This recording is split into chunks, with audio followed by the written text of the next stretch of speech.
it at an average level. But where is, because you will see the law of Pareto apply. You'll see that people will be hugely incremental and other people will be less so. And often the paradox there is that the lower incremental customers are sometimes, not always, but sometimes your best customers, because they don't need to be pushed over. They can find their own way to the business. But once you've established incrementality and a first datum point, then you can start to make moves into, well, where can we reduce volume? Where do we need to maybe increase volume? And certainly with one of the companies that I've dealt with, they were looking, the job was, how can we reduce the number of catalogues that we send out to save money? And they produced a gains curve, if you like. But what they found is rather than reduce the volumes, what it did do is it improved the targeting. So they took volume out of lower performing deciles and put them into the higher performing deciles. So in the end, they didn't reduce the volume of catalogues, they just got more efficient and more effective use of the catalogues that they had available, if that makes sense.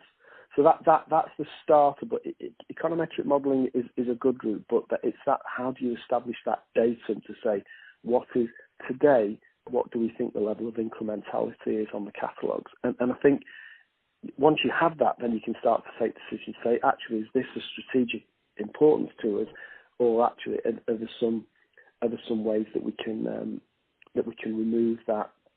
And it is interesting that I'm thinking aloud now, but often those skills, you have catalogue production skills in one area, and then you have marketing effectiveness, data science in another area. It'd be interesting to how do we get best use out of all of that, and then, because then you're into things like how should the catalogue be constructed, what should its running order be, and there's less science there. It's more about, well, what would be the flow of, say, a department store or a fashion store. So you'll have things like stopper pages and introduction pages, but then it tends to work, certainly ladies wear first, then it might go into, outerwear and swimwear, then it'll go into children's wear, then finally menswear. And that's been the sort of the standard way of producing it. But you could imagine us doing different things with that ultimately, and maybe making it more personalised. And certainly that's been talked about a lot in terms of how do you personalise individual catalogues for the use of the end customer. That makes sense so far. Hope it's helping.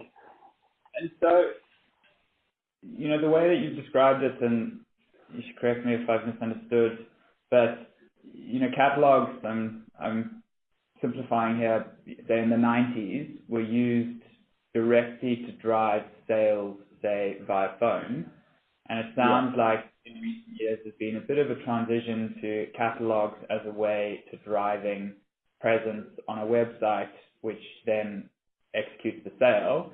Now, obviously, customers can find their way to the website through other means, and so really the catalog is competing with other types of advertising spend to prove itself as something that drives people to the website.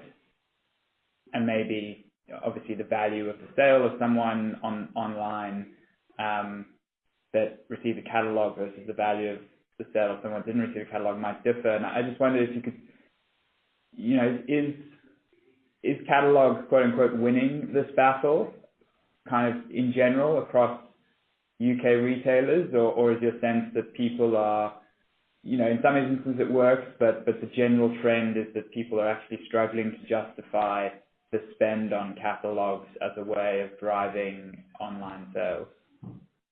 Yeah, it is an interesting one, because there's definitely some tension there for sure, in terms of, there's no doubt about it, there is an investment, and if you were, if you didn't have a database and you're starting from scratch, then, and let's say you and me were starting up an online retail shop, it would be very, very difficult from day one to justify production of a catalogue. It would be very, very hard to do. But as soon as you've got a database then it starts to come into